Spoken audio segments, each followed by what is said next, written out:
தமிழரசன் தேசத்தின் வீரமகன். திருநெல்வேலி மாவட்டத்தில் உள்ள ஒரு சிறிய கிராமமான உத்தமபுரத்தில் தமிழரசன் எனும் இளைஞன் வாழ்ந்தான்.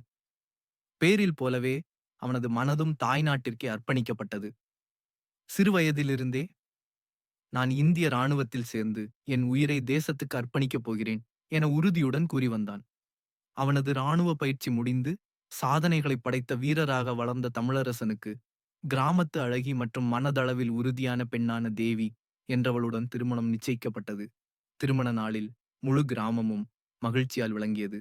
ஆனால் திருமண நிகழ்ச்சி முடிந்து வெறும் சில மணி நேரங்களிலேயே அவசர செய்தி வந்தது.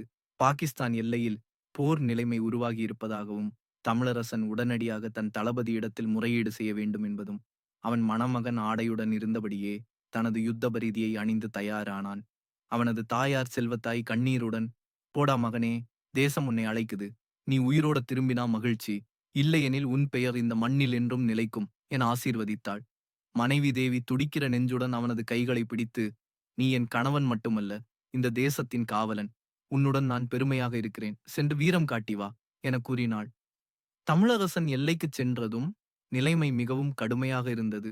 எதிரியின் தாக்குதலை தடுக்க வீரமாக முன்னிலை பெற்றான்.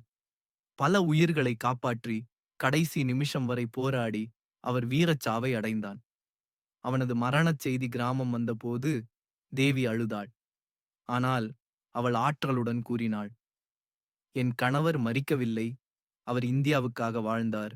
இந்தியாவுக்காகவே உயிர் தந்தார். நான் அவரைப் பற்றி பெருமையாக பேசுகிறேன். அவனது தாயும் தமிழரசன் எனும் பெயர் இப்போது தேசத்தின் வரலாற்றில் எழுதப்படும்" என கூறினாள். கிராம மக்கள் ஒருமித்து தமிழரசனின் நினைவாக ஒரு உயரமான சிலையை நிறுவினார்கள். மேலும் சிப்பாய் தமிழரசன் இராணுவ பயிற்சி மையம் என்ற பெயரில் ஒரு புதிய இராணுவ கல்வி நிலையமும் நிறுவப்பட்டது. இன்றைக்கு அந்த கல்வி நிலையத்தில் எண்ணற்ற இளைஞர்கள் தேசத்துக்கு சேவையாற்ற கற்றுக்கொள்கிறார்கள். தமிழரசன் இப்பொழுது ஒரு நபராக இல்லை, ஒரு நாடேடுக்கும் நெஞ்ச துடிப்பாக உயிருடன் இருக்கிறான். வாழ்க இந்தியா! வீரர்களுக்கு புகழ்!